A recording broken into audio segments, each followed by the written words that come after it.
Hignett corner, beyond Bent. Janssen! And Blackburn Rovers are 18 minutes away from a Premiership return. As far as Stewart, just outside the penalty area, flips it central for David Dunn. David Dunn equalises! It just had to be. Dax corner and it goes. Glance towards goal! And Rovers have taken the lead! And Charlie Mulgrew has scored his 14th of the season. It may well be the goal that sends Rovers back into the Championship.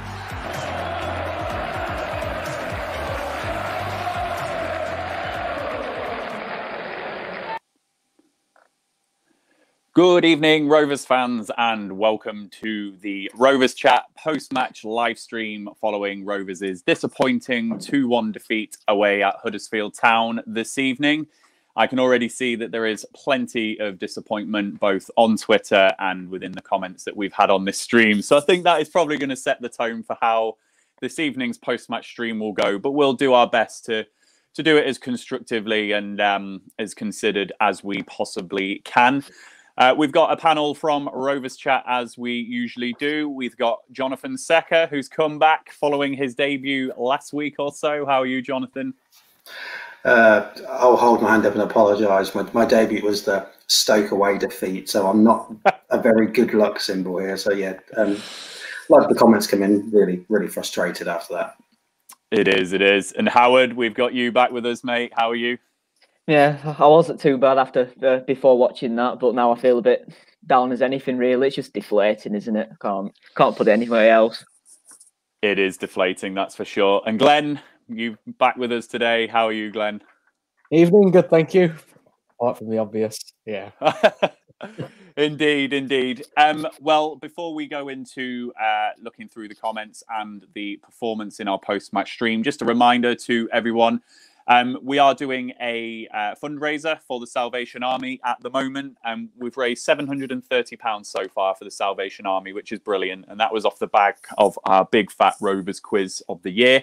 If you've not donated, we would love to see that £730 go up higher than it currently is, because the donations have just stabilised a little bit. For every £1 that you donate, you will go into the hat in the raffle to win a Rovers home or away shirt for this season. And we're going to be drawing that on New Year's Eve. So please do visit rcdonate.com.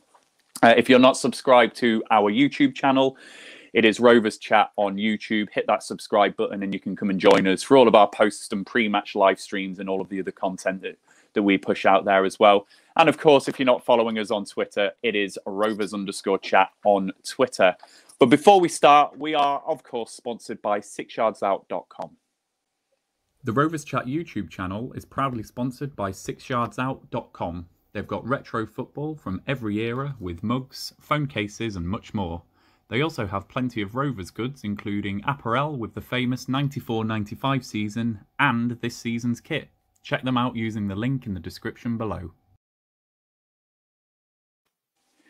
Thank you to the guys at 6yardsout.com. I'm going to be asking the panel for their thoughts first and foremost, as we usually do, but just to look at some of the comments that we've had so far. Dizzy thumbs, such a disappointing way to end the year of football for Rovers. There are quite a few people who are suggesting that it might be Tony Mowbray's time up at Rovers now. So if you are one of those people that think that Mowbray should no longer be with Rovers or we should have another manager, certainly would like you to suggest who you would like to take up the managerial position at Rovers. Definitely interested in hearing that. There are quite a few of those comments in there now. And then just some of the other sentiments that we've had. Parky 1981, for example, agreed, best chance that we've had this season to at least challenge for top 6. Time for a change. And certainly if I reflect on where we're at in terms of the season now, it does feel like we are at a pivotal moment now. But one thing I will say is it's not just the manager that you can change. I think there are contracts that we could get signed up. There are players that we might just take the tough decision to sell, for example, to guarantee the future of the club. So I think it could go either way as well as the manager. But let us know in the comments. Let us know what you think. But I'm going to come to you first in a moment, Glenn. It was a bit of triple disappointment tonight for me. Firstly, the performance, especially second half, was not great. Secondly, going behind again, like we did, and not really looking like we were going to get back into that game. And then thirdly, after getting back into that game, conceding again to a centre-back who we nearly signed in the summer. So it feels like a triple layer of disappointment tonight, which might make it a bit of a tougher pill to swallow. How are you feeling after that one?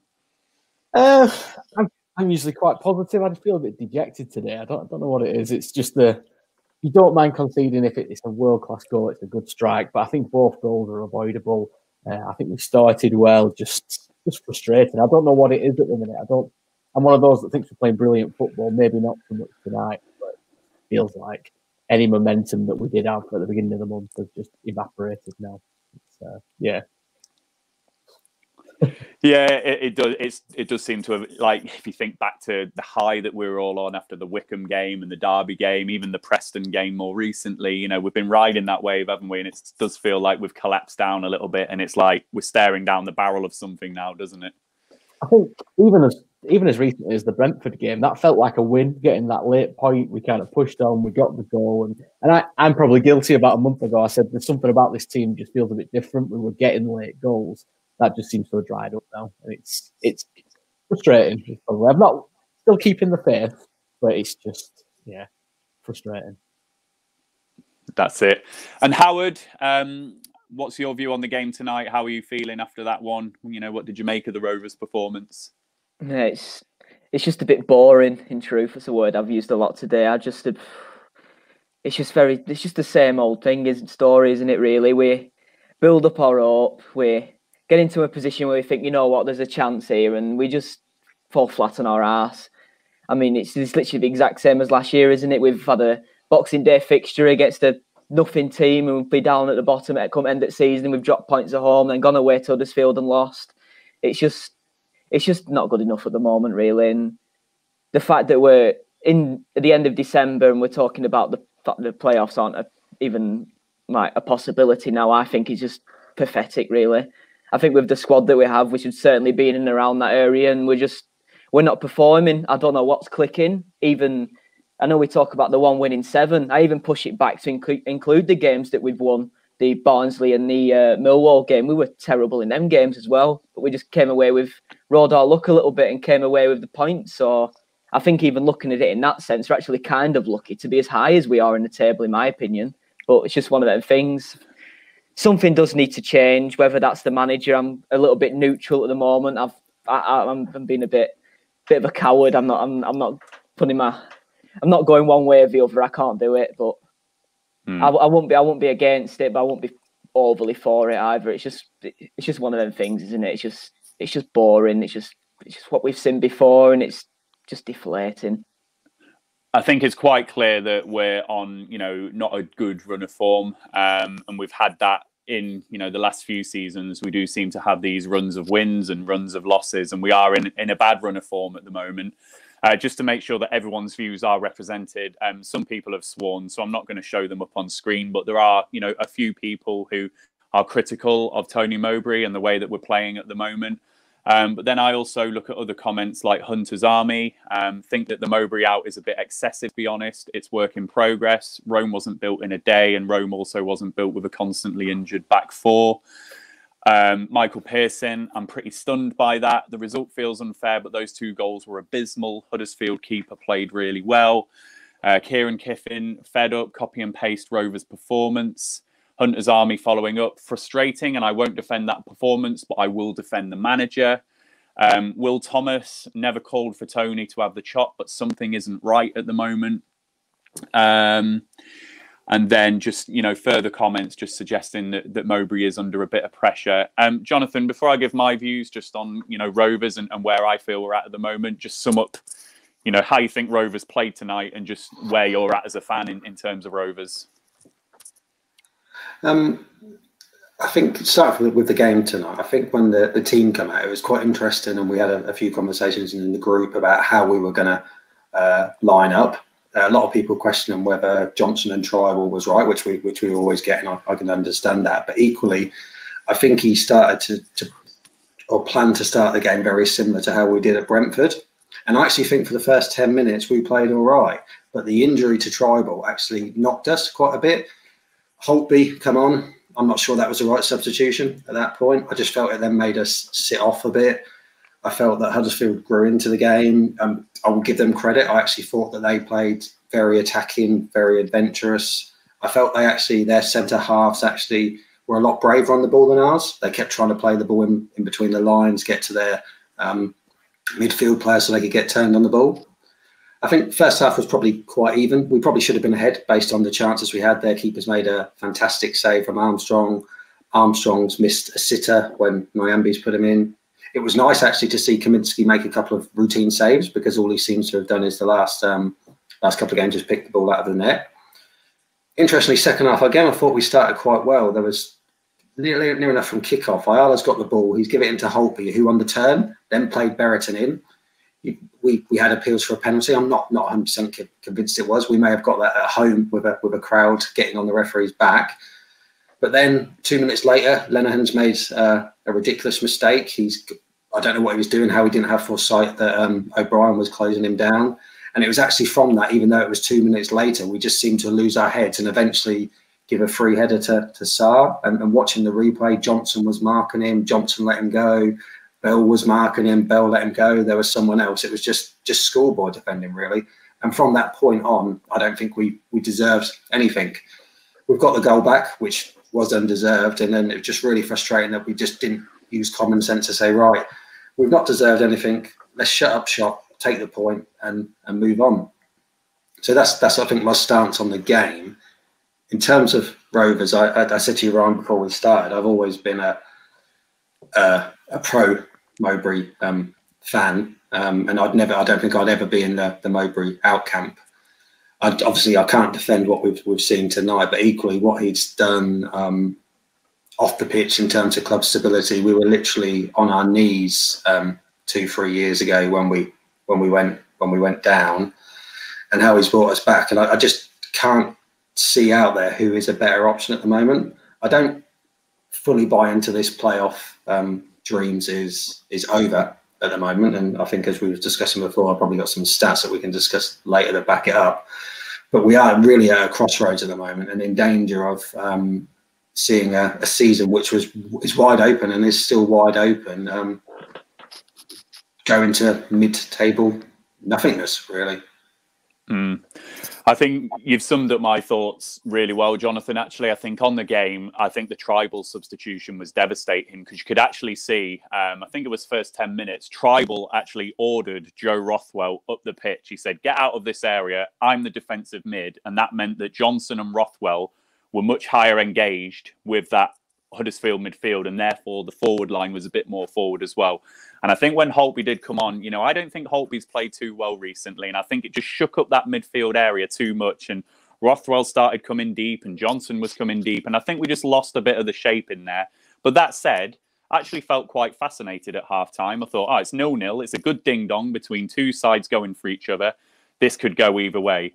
But you're right, from that moment that Sarr scored, I think it was really disappointing how that game just really petered out for us. The subs, let's face it, Gallagher scored, yes, but I don't think the substitutions really changed the game in our favour in any way, shape or form. And it was a bit of daylight robbery in the end to get that equaliser. And then, for Sarr to then get the goal at the end is just the double whammy.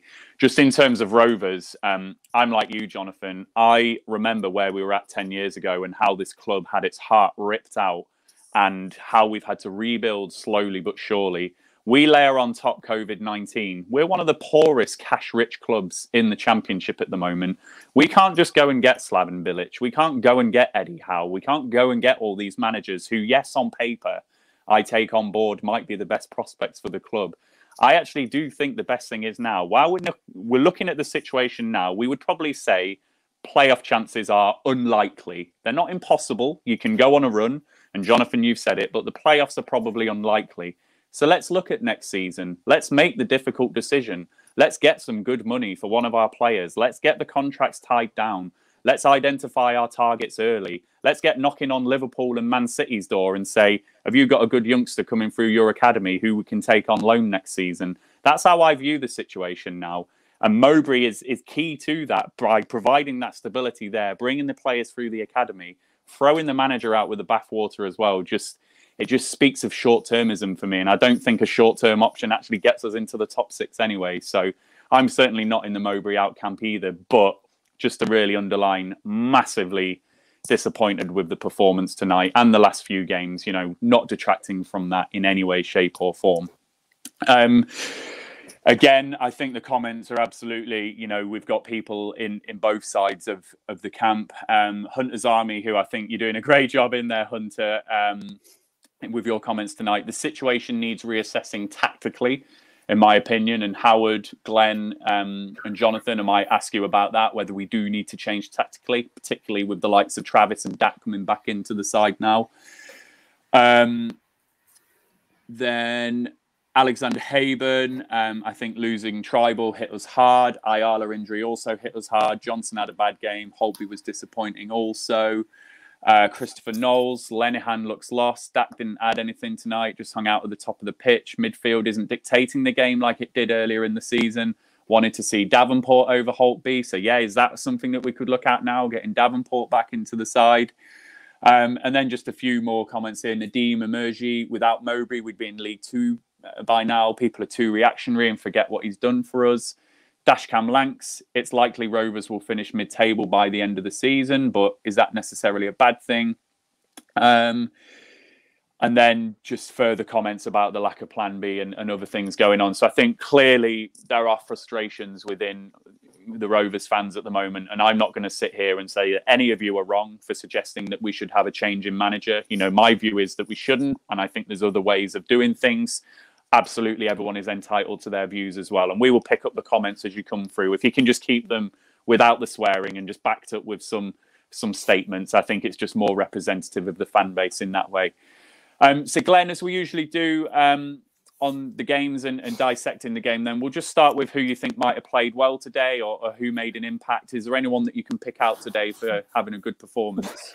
It's a tricky question to start with that. I think last time I was on, I seem to get all the games where we haven't done so well. So I think there was a lot of 6 out of 10s. Again, there's no one for me that stood out and got a 7 out of 10. Brereton at a push. He gets the ball, he drives forward, he gets in the box, and I think it's a massive plus having him back. I think that's one of my only positives out of tonight is he's come through 90 odd minutes. He's got the ball, he's pushed on. I thought, yeah, Brereton had a good game. Kaminsky, steady as always at the back. I don't think you can blame him for either goal. I just think there's too many 6 out of 10s in there tonight. And it's a lot of games over Christmas. I'm not saying that anybody had a disastrous game. I've seen there's quite a few comments about Johnson. Someone's also commented he was player of the month a couple of months ago in the Championship. He's a good player. He might be one that's suffering a little bit from being a bit too versatile. Where am I playing today? Am I sat in the front of that box? Am I at the back of the box? Am I in centre half? It is difficult to change positions during a game when it's going 100 miles an hour. So I'm not so sure I'd hold that against Johnson. Not Brereton's probably my only 7 at a push.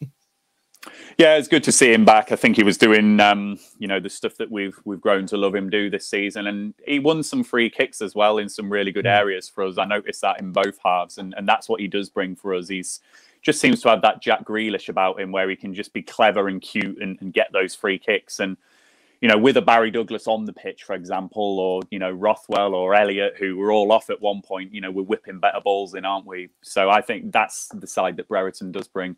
Howard, I've noticed in the comments, there's a few people saying that Amari Bell had a good performance tonight. Tough for Bell. He's taken his criticism. and he's been out the side for a little while, to come in against a tough Huddersfield side at home that we did talk about pre-stream. How do you think Amari Bell did do tonight? I thought it was a better Amari Bell performance than we've usually seen, I must admit.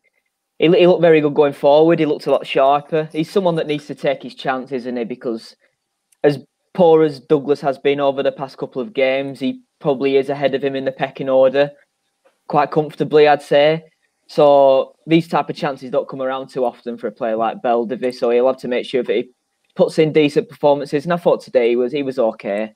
He's one of the better performances, but again, what does that really mean? But again, it's just one of them, isn't it? Long term, it's not a bad problem to have if you've got that bit of dilemma, but it is a bad problem in the sense that they're both not really that good at the moment of it. But you just got to hope that Barry Douglas turns into play that we thought we'd get. A little bit like Ayala, we've kind of been sold a false dream at the moment, haven't we, with them? They've not really turned out how we expected them to be, but you've just got to hope it comes right with Douglas, haven't you? And because I don't know about you, but we've had Bell at left back for 2.5, 3 years now, and he's never once set the world alight, has he? We do need to move on from Bell, in my opinion, and I don't think that's too harsh. And I'm hoping that Douglas can be that option for us that gives us that little bit of something going forward that Bell kind of lacks. And Jonathan, in a game as disappointing as it is for Rovers tonight, it is hard to pick out players that played well. That's understandable. So I'm not going to put you on the spot and do the same. What we do as football fans, though, when your team's lost, you can always be critical of your own team. Actually, the Huddersfield deserve some credit for how they played tonight, particularly that second half where they were pinning us, they were pressing us. Even that the Naby Sarr goal. Before they've clipped that ball to Naby Sarr, every single Huddersfield player was in our half. There was no sitting back from them. They absolutely pinned us in, and we made the fatal mistake of dropping back. Do they deserve credit tonight for how they've played, both in terms of the pressing, how they've kept the ball? They've had more possession than us tonight. And some of this other stuff, the dark arts, the stuff that you saw from Fraser Campbell, maybe he should have got a red card, but that's stuff where they were trying to rough us up a little bit. It was a good performance from them, wasn't it, tonight? Yeah, I agree. I think just to go back to something that Howard said, just to add to what he said about Bell, and I saw it coming from the comments from Simon Child, that we'd been moaning at Bell about his end product, but we're in the 94th minute. He's got down the left wing and pulled that ball back to Johnson, and Johnson's got to do better. So, but equally, as both Glenn and Howard said, and I'm glad you didn't ask me to name a third, because I would have certainly struggled for that. Maybe Gallagher, to be fair, coming off the bench and getting a goal. There was the other one he had disallowed where he had an amazing first touch from that Holby ball over top, but that was a real struggle. But yeah, back to Huddersfield, got to give them credit. I don't think we can criticise them in any way. They played well. They identified our weaknesses. They beat us at our own game. As I said earlier, they managed to pass the ball through the lines quite well. I actually felt that their fullbacks played in a way that we want our fullbacks to play. Very high, very wide. Toffolo, the left back, how many touches did he have in our final third in the first half? He come in, and Bakuna were the closest to scoring. I think we always have to have a little moan about the referee, don't we? And I think he was lenient at times, and how Hogg managed to get to the 70th minute without getting booked, I don't know. But that sort of stuff is irrelevant, really, from our perspective. There's lots of stuff we should have done better, but they'll be more than happy with that. They fully deserved it. And yeah, that's all I can say, really.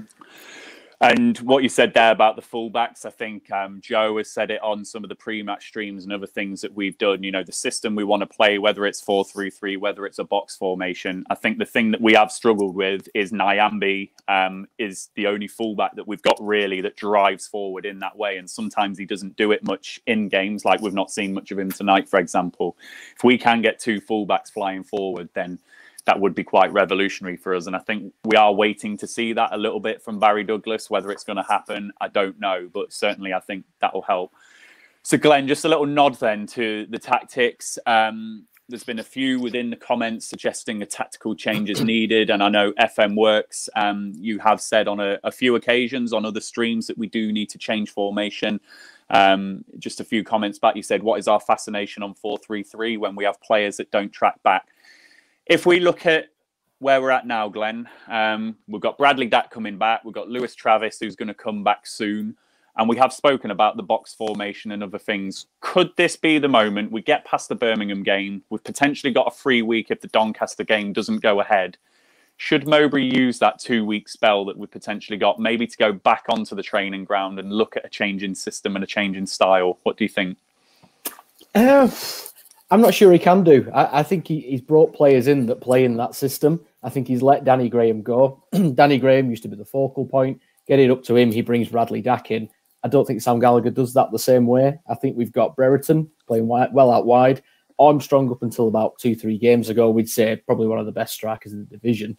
I just think he's kind of not backed himself into a corner, but the players he's brought in fit that system of kind of 4 at the back, pushing on wing backs almost, and those central midfield kind of 3 and the attacking 3. I don't know who you'd play where in a 4-4-2. I don't think that suits Bradley Dack. I remember when we signed Dack, I'll hold my hands up. I felt we tried to squeeze him into a team and I was questioning whether he was a good signing. Obviously, he turned out to be a fantastic signing, but only once we got him in that kind of number 10 role. I think you go 4-4-2, that number 10 doesn't work. You're too exposed in the middle. I just think the players we've got, this is the system. We just need to get more out of it. I think Jonathan made a comment earlier about Tribal, and he started well. We were on the front foot. We were attacking. We weren't passing it sideways. We were being a bit more direct, but not long ball direct, and that's where we want to be. Once we get Travis back, again, you mentioned Hogg. Travis is our Hogg, isn't he? He's the man that's in there. He's kind of nipping people's ribs. We've no one like that in the team at the minute. There's no one willing to kind of just do the dark arts, but that also gets you further up the pitch. And I think this is the system. It's frustrating when it doesn't work, but then if it's 4-4-2 and you're lumping balls forward and it doesn't work, it's the same problem, isn't it? I think the players fit the system and the system fits the players. We just need to make it work. That's it. And just picking up a couple of comments we've had here. Alexander Haben, we're not pressing teams like we were. And then Hunter's Army, the intensity which has proven to be a key factor in us winning games just seems to be missing to me. And that's why I believe we're losing games as late. Yeah, if I think back to that Brentford game and the pace which we started that game, you could just see from the off that we were up for that one before the Lenihan red card. And I've not seen that of recent. And whether that is these games catching up for us, whether it is stuff on the training ground, who knows? But I think we have certainly lost that intensity. Howard, where do you sit in terms of formation? Glenn's made a really good point there that Mowbray has clearly brought in midfielders in particular to fit a certain system. And he's really invested in the likes of Ben Brereton and Sam Gallagher as wide strikers to fit that system. Would you be looking at a change of formation, particularly with that downtime in January? It was certainly something I'd consider, but I completely agree with what Glenn said. He's kind of a do or die type thing, isn't it? He's completely invested in this 4-3-3. That's the way he sees going forward for the football club. And I think whether we like it or not, I think unless we maybe use the 4-2-2 or the box formation as we've called it a little bit more often, I think that's the way that we're going to be seeing things going for the future. But I think he may consider maybe as such as a plan B. I've never overly been against the back 5. I think with how poorly we defend at the moment, I think it could help in some way possibly, but again, then you're taking someone out of the midfield or the forward line, and then you to put an extra defender in. Then it'll be seen as a bit negative, and people will want the 4-3-3. So it's just kind of a tricky one, isn't it? But there's no problem with having a plan B, is there really? But no, I think whether we want a new system or not, I don't imagine it'll change too drastically. And just to pick up the comments again. Jamie Hopwood, it's time you question Mowbray as a manager. We're no better than we were 2 to 3 years ago. So, Jamie, we've certainly, if you've joined late, we've certainly had lots of comments that suggesting that, Mowbray's time is up and things like that. I'd challenge that we're no better than we were 2 to 3 years ago, because I think he's done really well to rescue the club off the pitch. We're certainly in a much better position. And I think the possession game that we play is miles better than some of the stuff we've seen, particularly in our early years in the Championship. However, if there's someone else that you feel could do a good job or a different way, then let us know. We're certainly not on here, Jamie, saying that Mowbray's great or whatever. You know, we appreciate the views that are out there. Jonathan, I'm just going to come to you. We've had a couple of formation suggestions here. Dashcam Lanks, how about a 4-3-1-2 formation that could potentially work with the players we have at our disposal? And then slightly different, Kieran Kiffin, play the diamond formation, bring back the Dak role.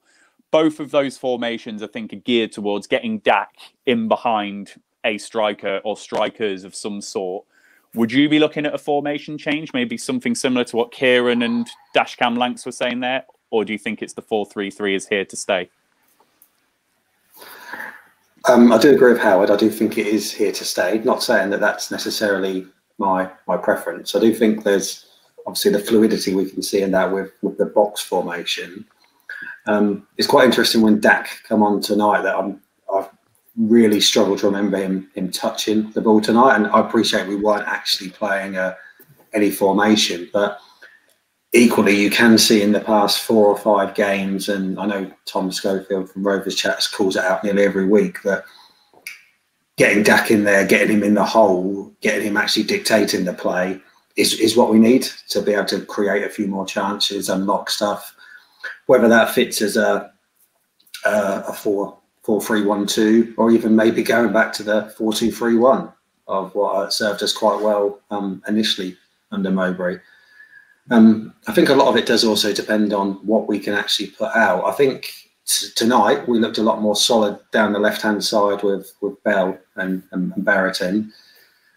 Travis is a massive miss, and just reading Mowbray's post-game comments, he's actually questioned the soft underbelly of the team and how there's not enough players who are fighting not to lose a game, and that's what sort of Travis brings.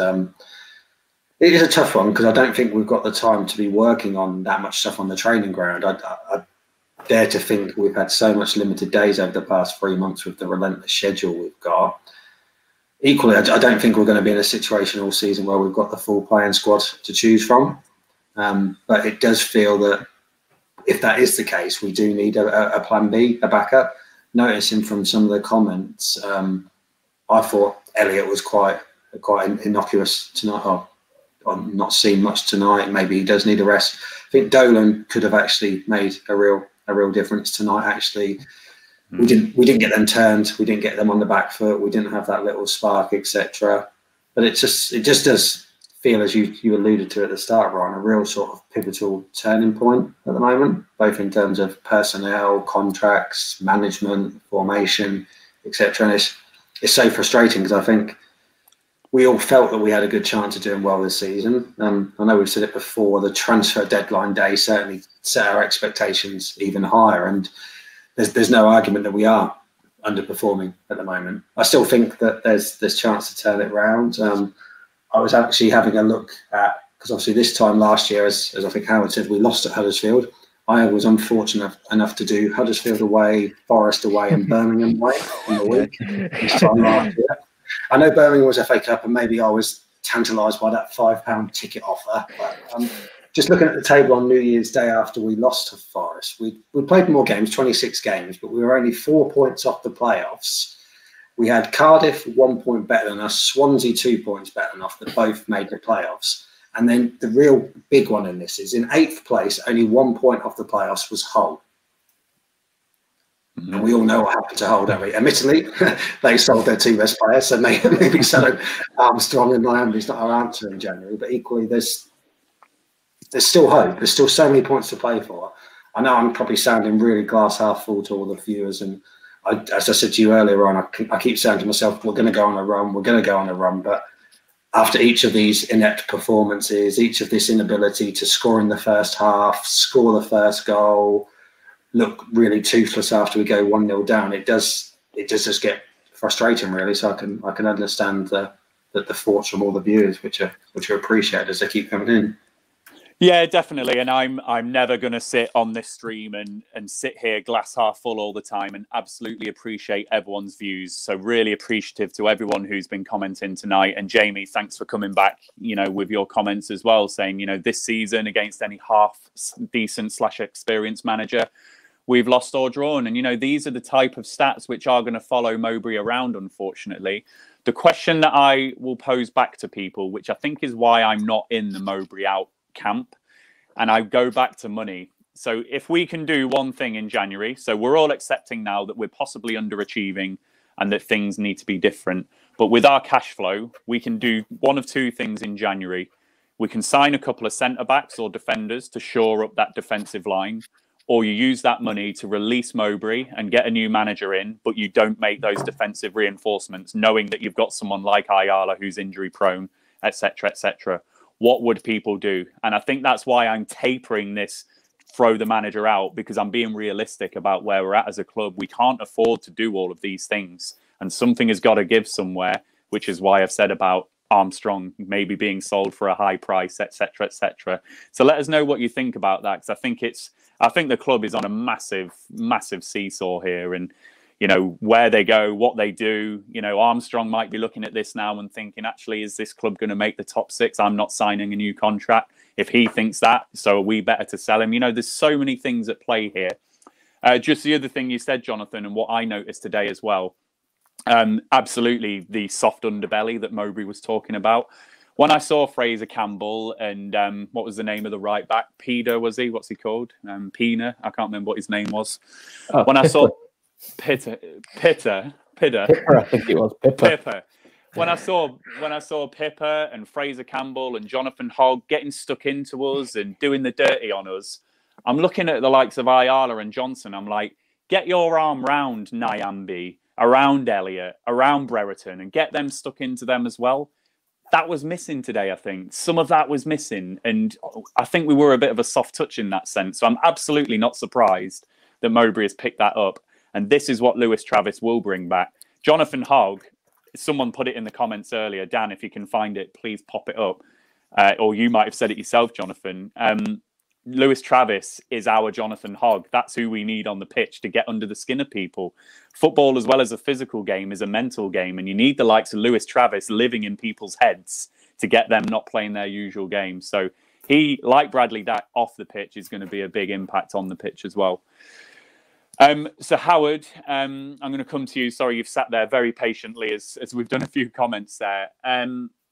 So we spoke about this 12-game block and the importance of it. I think, as well as being off the pace in terms of the playoffs, we're probably, or certainly, under the points that we wanted from the 12-game block. How are you reading the situation now in terms of what you would be doing in January? Any players that you would be bringing into the fold, into the team? How would you be shaking things up? Because I think Mowbray's got enough evidence now that a few things do need shaking up after these 7 poor games. Yeah, certainly. I think alone in defence is a certainty for me. I think maybe even 2 or 3 could be. I mean, we were so light in defensive options, aren't we? That we kind of need to, unless we're putting faith in a Tyler McGlaw or someone like that. I don't know. But it's again, you take the loans. Does someone like a Tom Tribal maybe have to get sacrificed? We've got quite a few midfield options, haven't we? So maybe he's not a necessity now, especially with Travis coming back as well. And then you've also got the contract situation, because there could be clubs sniffing around you, Lewis Holtby's and things like that. So they could have the head swayed maybe. So then you maybe think, do we give them a 2-year contract, a 3-year contract to make sure if they don't leave? It's certainly a tricky one, but I'm happy I'm not the one dealing with it. But I'd be shocked if we didn't have a couple of defenders coming in, certainly. I don't know who. I don't know where they could come from. I don't care. But as long as they can defend better than Ayala did today, I'll be happy. So as we usually do, we'll break down the talking points of the game. Glenn, I'm going to come to you first if I can in a moment. I'm just going to pick up the comments. Autumn Penkridge, since the end of the season, Mowbray has massively improved the squad and play, need patience. Jamie, thanks for coming back again. Look at the Barnsley and Reading managers' first seasons, and yeah, they are achieving great wonders with those clubs, so absolutely take that one on board as well. Mark JA79, we've really missed Wharton. Hunter's Army picking me out for my mispronunciation of the right back's name, which I'm not going to say again. My apologies. Dash Cam Lanks, Fraser Campbell was a nuisance to us. That's what Robbie Savage or Juve was like for Rovers in the past. Absolutely. Love them or hate them. That's the type of stuff you want on a pitch to rile people up.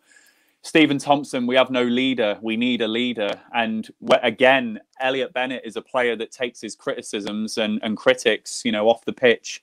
He's the type of player that will be getting in and around players on games like today. So I think we have missed that on the pitch a little bit. And maybe that's what Dak will bring back, Travis will bring back. But it was a little bit evident from me today. That was a tough game physically, and you just needed the players just to raise it a little bit more. So Glenn, sorry, I'm going to come to you then. Talking points of the game. For a team like Rovers, where the first goal is absolutely critical, we avoided the early goal. We spoke about that on the pre-stream. Huddersfield have been amazing this season, particularly at home, at getting the early goal and really impacting teams in that way.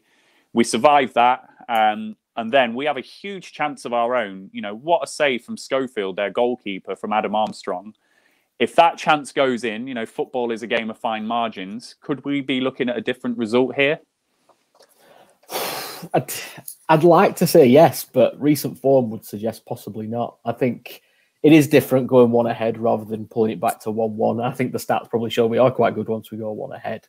But I don't know. We just seem a team that looks like we're going to concede at the minute. I mean, in terms of the save, it's the best save I've seen this season. It's phenomenal. It's less than 6 yards, and he's managed to dive and tip it around the post, and it's been hit at pace. It's a phenomenal save.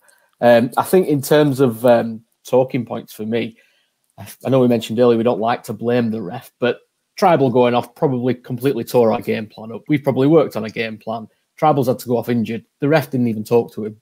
For me, it's not a red card, it's a booking. How Hogg didn't get a booking when his forearm smashed Brereton 3 seconds after the ball's gone. And the same with Pippa on Lenihan. Yeah, he got a booking for that. But he's turned around and said to the ref, what have I done? I just think the ref was a little bit lenient at times tonight, and that interrupted our game plan. It threw Tribal out of there. There was the Brereton penalty. It would be soft if it was given against us, but you've got to shout for it. I was disappointed with the ref. Just little things like second half, he'd give a free kick, they'd kick the ball away. All of a sudden, there's no booking. It's just frustrating, but it's what I've come to expect from Championship referees. To be honest, if anybody needs VAR, it's probably this division more than the Premier League. Said that before, but yeah, in terms of it's a phenomenal save, and yeah, the game could have been a lot different if we'd gone one up, but you never know. And Jonathan, I'm going to come to you. There weren't too many chances in the first half. Kaminsky made a couple of saves, and then, Schofield's made that really good save from Armstrong, as Glenn said there. We get to half-time. I said earlier, it was a really finely poised game at half-time, actually. And I enjoyed watching that first half, the ding-dong battle that there were. But the key talking point, you've referenced it, and if you want to go over it again, please do. The Lenihan foul on O'Brien, and then just the general build up to that. But, Gaz Israel has probably summed up everyone's thoughts here. The first goal was shocking. Johnson marking the massive lad who scored, and Ayala was marking fresh air. Defensively and at Championship level, that's probably as bad as it gets, isn't it? In the goal that we conceded, and just how Sarr was just able to go backwards probably about 5 yards to just get on the end of the header, and he's gone past 3 players, hasn't he? It was an awful goal to concede. Yeah, absolutely. And as I mentioned earlier, we started the first minute or two of the second half quite brightly, but then I just can't work out what's going through Lenihan's head when he's received that ball. His first touch was that bad that's led his second touch to being a tackle. Fraser Campbell's then got involved. Probably should have been booked or at least had a word with for the referee. But then even from that free kick, if you was watching it, I was watching, I'm sure there was a point that it looked like Bell was marking Sarr from the initial free kick, and I'm like, well, that's not going to work. And then it worked its way out, and they eventually got a corner. And yeah, if you just watch it in the slow mo, and someone's picked it up in the comments, Johnson's got his arm on Sarr, he's watching him, then he lets him move back, he then moves in between Bell and I'm not sure if it is Lennon or not, but surely he's their most dangerous man, and we've not adequately marked him. It's just simple stuff, isn't it? A ball into the 6-yard box and 1-0 down. It changed the whole complexion of the game, and yeah, just basic stuff. And as Glenn said, we just don't look like keeping a clean sheet. We just don't look like having that solidity to, and as good as Kaminsky's been and as vocal and organised as he's got the back four, and how you feel more confident with him playing as a sweeper keeper, we just don't look like keeping a clean sheet, and it doesn't help changing the defence every 2 minutes. But equally, I think of all of the people that have played in defence this year, it's probably only Nyambi that's consistently, and Scott Wharton actually, that have done themselves credit. Lenihan's been poor. I think he had improved the last few games, but poor again tonight. Douglas and Bell, we've had that discussion, and whereas we would have all loved Douglas to come in to be the player that we know he is, actually then inspired Bell to get better, and then we've got a real ding-dong between those two fighting at top of their game to play. That's not happened.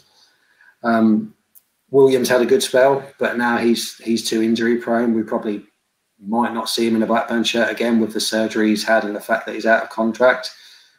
And Ayala, if you consider that we got Ayala, I don't know how true it was if we were in talks with Naby Sarr, but I'm sure Naby Sarr's probably on half the money Ayala is. I bet if you look at him this season, he's not missed a game for injury. And it's just really, really frustrating. And even so, if we'd have had a more settled back four, there's still no excuse even for that goal today. I think I'm right in saying with Naby Sarr, we obviously went for Ayala first and weren't prepared to pay what we were going to for Ayala at that point, so walked away. I think I'm right in saying that Huddersfield might have outcompeted us on Naby Sarr in terms of the wages we were going to offer at that point. But then Venky's obviously came back with that money late in the window, which allowed us to get Ayala over the line. And I think you're right, Jonathan. I bet Ayala is now on more than what Sarr is at Huddersfield. So that's a shame how that's all played out. And if I just think about, Sunday League football, which I think all of us have played, when you're on a Sunday League pitch, you put the biggest person with the biggest opposition person. So why Ayala isn't on Sarr, I don't know. It just seemed quite basic to me. And the way he was able to just back away from three people and just get that header in, it was just, I don't know, it didn't seem like Rovers, that one. I've not been critical from set pieces too much on Rovers this season, just seemed completely out of character, that one. Go ahead, Glenn. To jump in, right, my problem with Lenihan and Ayala at the back is they've both got a light bulb moment in them where you can see that it just goes. And the one with Lenihan where there's the Campbell incident, his head's gone for 20 seconds there. And I think both him and Ayala have got that in them where it goes and it's just rage and the kind of composition goes. And I think you didn't have that with Adebayo. He was calm, he was collective. For what it's worth, I think Adebayo would have fit perfectly into the system we've got at the minute. A ball playing centre half who's confident. I mean, you look at Sarr, I don't remember him ever looking uncomposed on the ball tonight. He always looked comfortable. I don't get that with Lenihan or with Ayala. And I thought with Ayala would be getting a good old-fashioned centre half who'd stick his head in there and he'd get. And I've not seen it yet. And he's probably a bigger disappointment for me than the likes of Douglas for that. But they're too similar, him and Lenihan, for me. That's my issue with them too. Also, just to add to that as well, obviously with Ayala, the fact that he's gone off when we was 1-0 down, but if he'd have stayed on, their second goal's probably come from the side of the pitch where he would have been defending, and you would like to think that he would have put up a better fight than Bradley Johnson there. And I think Sam Gallagher was back there as well. And that's no criticism on Gallagher. I think Gallagher has just subconsciously gone, oh, I better get back, or might have been instructed to get back. And it's just ended up a bit of a mess, that second goal, which we will come to. I feel a bit personally disappointed with the Naby Sarr thing. So I picked him out as my tedious link on the other side before the game as well. So that serves me for finding a tedious link. And then he's a left-sided centre-back as well, which is what we're crying out for. So kind of like a double whammy. So, Howard, I'm going to come to you. Let's be fair to Mowbray this season. We have spoken quite a few times on the streams this season about the impact that substitutes have made. Sam Gallagher, both in this game and in other games, and the likes of Dolan and others coming on through the season. I think a disappointing thing for me tonight, and I think it's probably what's driving the most frustration, is it didn't really make an impact, those changes. When we've gone 1-0 down and we've tried to change it up and we've brought players on, we never looked like equalising, as ironic as it is that we did. But it was just a poor performance from that first Huddersfield goal, wasn't it? How disappointed were you? It was just easy, wasn't it? It's something I'm not even that disappointed with it anymore. I've just become used to it. Just the it's just weird defending. I've just never. I mean, the point always gets thrown about for a defender of quite a decent level. He's not really very good at setting up defences, is he? I don't know whether that's fully his job, but it's not good enough at the moment, really. And in terms of the substitutions that you brought up, at the time I thought the substitutions were shockingly odd. I never understood them whatsoever, but I understand the Buckley one was forced. But even still, I didn't see the point in even bringing Buckley on. I think Downing came on way too late. I'd have had Downing on over Holtby every day of the week earlier on in the game. And I think, again, the criticism I have of Mowbray's substitutions the most is they're just the same every game. It's always one of the front three, whether that's Gallagher or Dolan or even Elliott when he was on the bench a little bit. It's always Rothwell in the midfield who comes off, or a Holtby or a Buckley. And it never makes a difference other than the very rare times that it does. I think maybe like a Davenport goal or maybe the Gallagher goal against Luton, and maybe even today. But I think there's not enough variation in substitutes for me. And I think Tyrese Dolan was someone that I thought would have been really good today to come on. Maybe not instead of Gallagher, but I think we lost a lot of tenacity when we took Rothwell off, because again, he was good on the ball. He was dry. He was making things happen. And I think we lose that too often when he goes off, especially when Buckley comes on. Because I think Buckley has a problem with being a bit too passive in the midfield. I think maybe if we moved Elliott a little bit, put Dolan on the right, and just allowed him to have that free space on Toffolo to just drive at him and make him worry, because defenders will hate that. And maybe we would have had a different game, but I'm not the manager. I'm just sat in my bedroom criticising the manager. But to me, it just seems a bit, there just needs to be a little bit more variation. It just seems to be a bit samey, and we're getting the same type of impact from all these players, but yet they still come on every game. I think a couple of things on the subs today. So Huddersfield engaged us and pressed us quite high today, and I know that they said it on the iFollow commentary as well. The space in behind was there all game today, and that is crying out for Dolan just to hit and run, get down that wing, and start driving at them a little bit. So I'm disappointed we didn't see him tonight.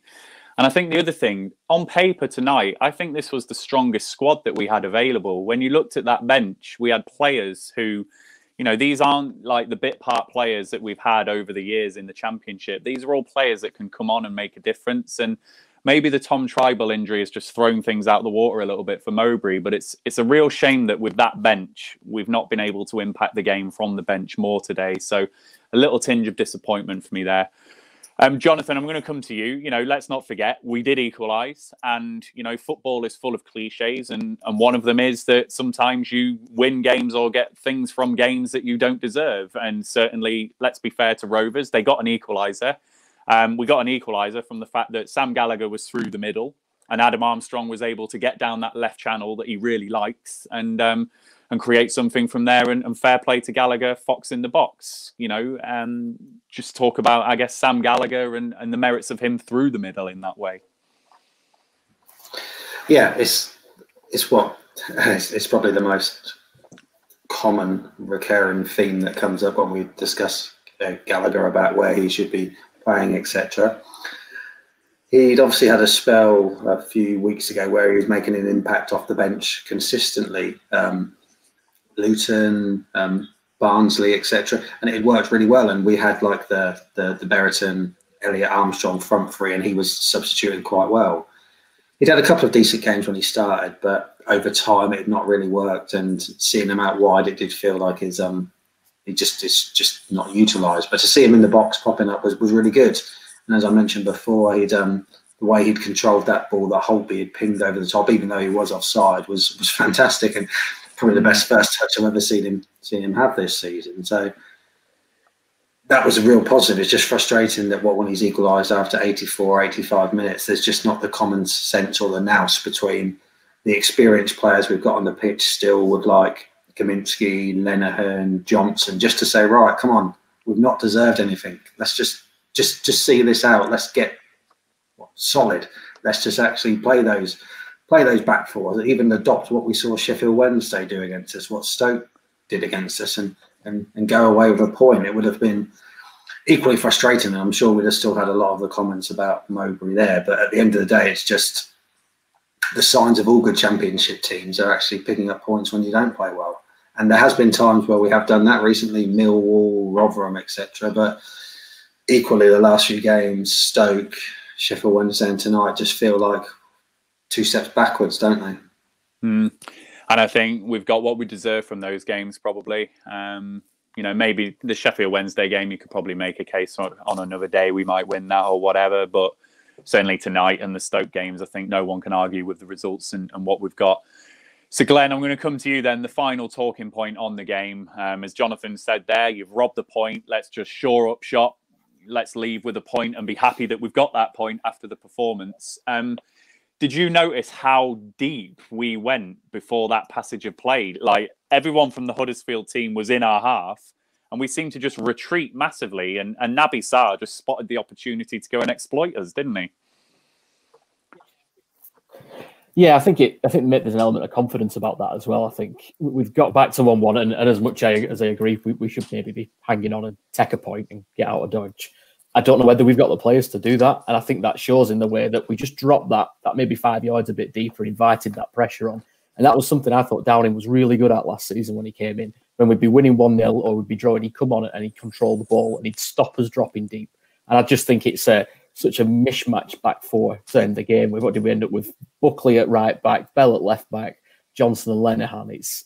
You're asking a lot, I think, of that back four to absorb pressure for, even if it's only 10 minutes. They're not players that are there to do that.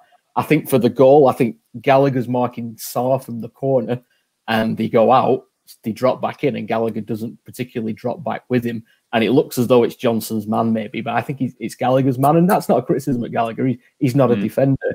But it's just those little nuances where you've got the wrong person marking the wrong player. And that's how you concede goals. You're looking for an advantage somewhere. And if you end up with John Buckley in the back four at the end, sort of defending corners, that's where you're going to put the ball, isn't it? I mean, I know for most of them he was outside of the box, but there was it's just a bit too much of a mishmash at the end. And I know that's hands are tied in terms of substitutions and injuries. And yeah, I'd love to have got out of dodge with a point, but like you said, we were dropping deeper and deeper and deeper, and it's just frustrating again. Just lack of numbers is my frustration at the minute. It's like if you're thinking of dusting my boots off and you get a game at centre half in a minute. I think Howard mentioned before we should play with 5 at the back, and we'd have Bradley Dack at centre half at the minute. Wouldn't we? With 5 at the back.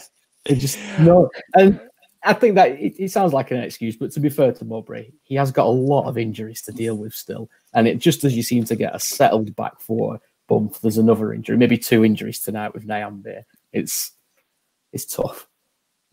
I think regardless of your style of play in the Championship, whether you're a side like Leeds and the way they played last season, whether you're a side like, Burnley when they got promoted and the way that they did it, whether you're a side like Norwich, the one thing you can always point at is the settled back four and decent goalkeeper, regardless of those styles. And that is what we are really struggling with at the moment.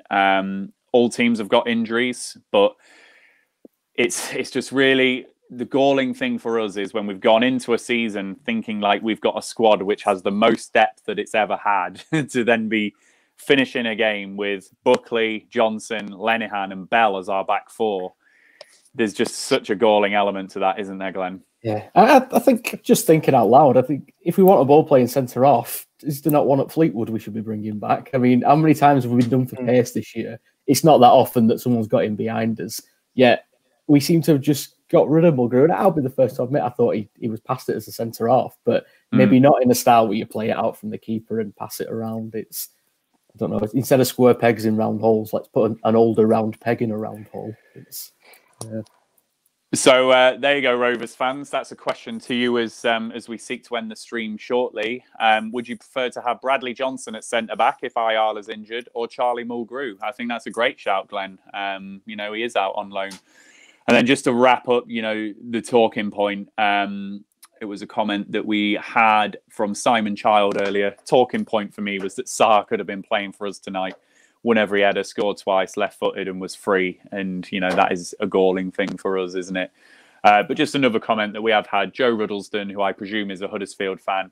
Decent side, you lads. Expect you lot to be up there. Just need to get things going again. Good luck, lads. And I think just on that, this is just a 7-game spell at the moment.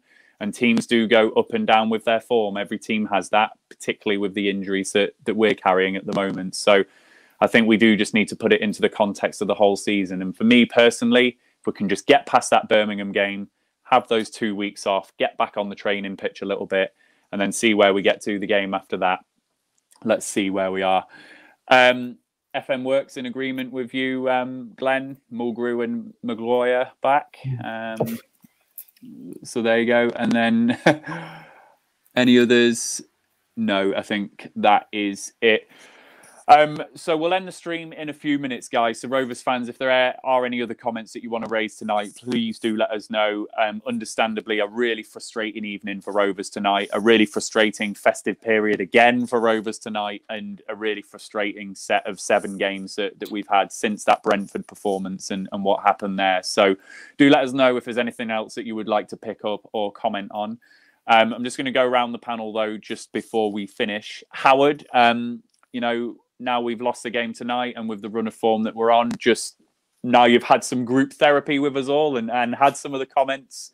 You know, how are you feeling as a Rovers fan? You know, what do you think needs to change? You know, where are you kind of sat with things? I'm still as bitterly disappointed as I was an hour ago. To me, it's just like I think we've all touched on. It's just the same as what we've seen before, and that's what bugs me with. We've beaten the drum about progress this season, where we've seen maybe progress in the style of football, but we've not seen progress in results, and we're actually in a worse position than we were for the last 2 seasons. It's just, I don't know. It's a very odd spot. It puts a lot of importance on the Birmingham game, if it wasn't important enough already. Birmingham are nothing short of atrocious. I think we're not far away from becoming a sort of that Birmingham type team in this league that I'm worried about, where they're always that team that people like to mention as a dark horse, but they never do anything, you know, like the QPRs, maybe the Millwalls, you know, them type of teams. I'd hate us to fall into that rut, and I'm scared that we are. And I think there's a lot of importance on that game, and maybe more importance than we give it credit for, because again, if we go there and put in another performance like this and come away losing to Huddersfield aren't a poor team, but then I'd like to think we're better than them. But again, if we lose to another poor team, it just mounts more pressure on Mowbray, and rightly so, really, because again, you can't keep backing forever, really, can you? But yeah, to touch back onto your point, I just want to go to bed or somewhere to take my mind off this team. I can't be bothered anymore. Fair dues. We've got some comments in support of Glenn. So Hunter's Army, Mulgrew is a shout. Guaranteed goals from centre-back would save us money in terms of defensive cover. Got to be worth a free hit. Sean Fox, what's the Mulgrew relationship like? Any bitterness? I think it's something happened. You know, there was some social media posts, wasn't there? But Mulgrew and Mowbray strike me as individuals that wouldn't hold a grudge in that way. So I'd like to think there wouldn't be any bitterness. And I think Mulgrew would be a huge part of the dressing room and wouldn't upset the apple cart in that way. So I'd like to think that him coming back in wouldn't cause problems in that way. Dashcam Lanks, Mulgrew is past it, but what have we got to lose bringing him back? Well, particularly with what Jonathan said earlier, Dashcam, if Derek Williams has played his last game for Rovers, you know, this is a left-sided centre-half. And then Alexander Haben, desperately need defensive reinforcements in January. So, Jonathan, I'm going to come to you. I'm looking at you as a glass half full type of person. You know, after this game, and there we go, it is half full.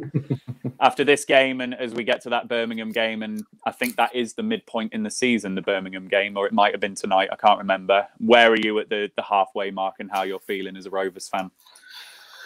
I think it's weird, and as fickle as we are as football fans, if we go to Birmingham on Saturday, get in their faces, knowing that they've conceded 4 goals each in the last 2 home games. There was 3-0 down to Derby in 25 minutes tonight. If we can go there, get in their faces, get an early goal, get a good win, I'll be even more glass half full. But I think, I don't know, it's such a difficult season as well this year. So relentless, etc., in terms of games, because even how busy we are, in terms of how we've been over the last 3 months in terms of game. Once we played Birmingham, that's 23 games we played in the league. And by this time last year, we played 26. So we're still 3 games behind in the league. So there's still an intense schedule. I think that there's ability and potential for us to go on a run. We've got to time it right. I think the last 2 seasons we have picked up in January, February time and got ourselves close to the playoffs in February time. There was Brentford a couple of years ago. There was I think it was Brentford nearly both years, wasn't it, actually? And then even after Project Lockdown, we played Bristol City at home and come back and had that amazing performance, which was the rebirth of Berriton. Corey Evans showing us that he could play well in a Blackburn shirt, and we only got 1 point away from the playoffs. And to think that we was there from New Year's Day being 13th is still just shows how bonkers the league is. There'll be so many teams, and we as fans use the word bottle so much that there are other teams that will bottle it. Being glass half full, and I'm sure people will laugh as I say that, as much as our form of beating teams above us has been bad, we do have a lot of them still to play at Ewood, so that could work in our advantage. And then as much as we've lost points to them, we've got them all to play so we can take points off them. I don't think we're going to be a team that gets into the playoffs early and stays in there for like 10, 12 games. If anything, we're likely to get in there on game 42, 43, etc. So I've still got hopes. I'm not writing the season off, but there are so many things that we've got to right the wrongs for. And yeah, keep the faith, fans. Keep the faith. And Glenn, where are you sat? Birmingham is the halfway mark on Saturday. That's game 23 out of the 46. Where are you? No one gets promoted on the 29th of December. There's a long way to go yet. And if we don't make top 6, is it the end of the world this season? I think if you look back at the Mowbray-Lambert season, we gambled. We got rid of Mowbray, got Lambert in. It didn't really affect anything, and it started a downward spiral.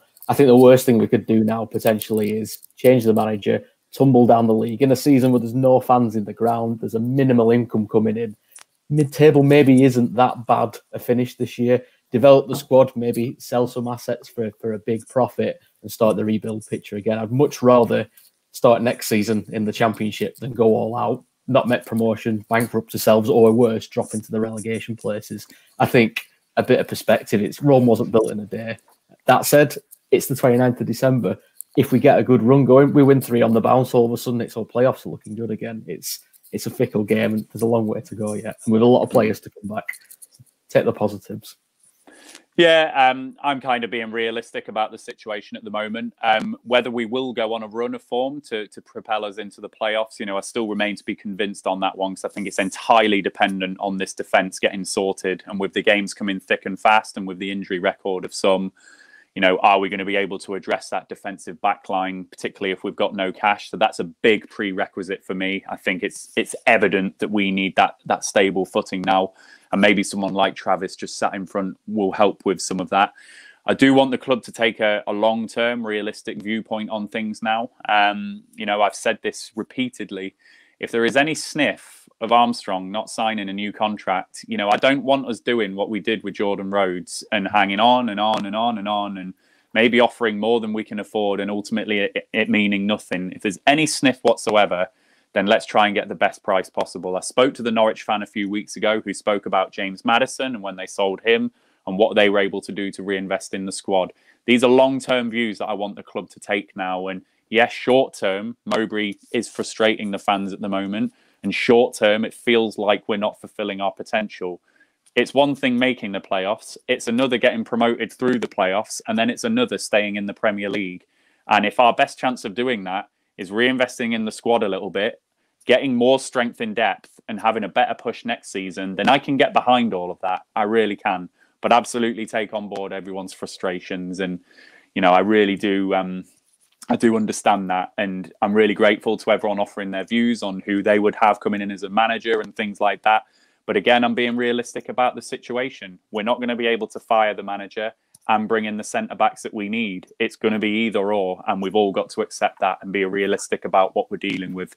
But, you know, absolutely love everyone's views. Football is an opinion-based game, and everyone's right. That is the beauty of it. We all see the game differently, and we really love everyone interacting with us. And I just wish that we were doing these streams after wins, because we love it when it's sunshine and butterflies. But I hope that we've cheered you up as best we can on this very dark and dreary Tuesday evening. So thank you all for joining us. Jonathan, Glenn, Howard, thank you for giving up your time late on a Tuesday evening as well. No worries, thank you. Yeah, Thanks everyone for tuning in and your input. No worries. Say that again, Jonathan. Didn't quite catch you. Just thanks to everyone for their input, and hopefully, as you say, Ron, we've been as therapeutic as we could be. No, definitely. I really thank everyone for their input. We love interacting with the fans and the comments, and some views I'll agree with and some I won't agree with. And I just love the fact that people come on and back up their views and give their opinions. That's what this channel is all about. That's what we're trying to do on these streams. We're not trying to paint massive pictures and tell you things are the way that they aren't. We understand that. So please do keep joining us. You know where we are every week. We're live pre-stream, we're live post-stream. We do On the Other Side, Stats Show, 1875 podcast. Howard and Jacob do a show as well, The Verdict. So we're trying to bring you loads of different comments so that you can all have your say. Just as a reminder, if you haven't donated to our Salvation Army fundraiser, you can do at rcdonate.com. We're at £730 at the moment. Each pound that you donate is worth a raffle ticket into our draw. So if you donate £20, that's 20 raffle tickets. Look out for our social media channels on New Year's Eve, where we'll not only do the raffle draw, we will announce the winners from the Rovers Chat Quiz of the Year as well. We had the best comment of the night. And then we're going to select the random person as well who used the Rovers live stream hashtag as well. So do look out for that. We've not forgotten that. We will get round to it. Was just letting everyone get through their Christmas dinners and leftover turkey and everything like that. But we've now got a clear line of sight through to New Year's Eve. So we will get that done for everybody. So thank you, everybody, for joining us. Thank you for staying late. Thank you, everyone, for joining us, including those of you who are abroad. We will leave you with our sponsor message from 6yardsout.com. See you later. The Rovers Chat YouTube channel is proudly sponsored by 6yardsout.com. They've got retro football from every era with mugs, phone cases and much more. They also have plenty of Rovers goods, including apparel with the famous 94-95 season and this season's kit. Check them out using the link in the description below.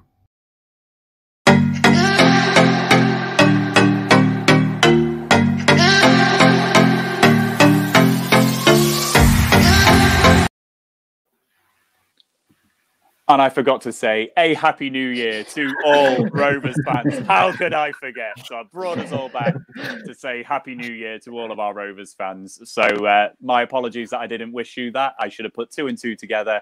This is the final stream of 2020. So Happy New Year to you all when you get there. We will now end the stream properly, just like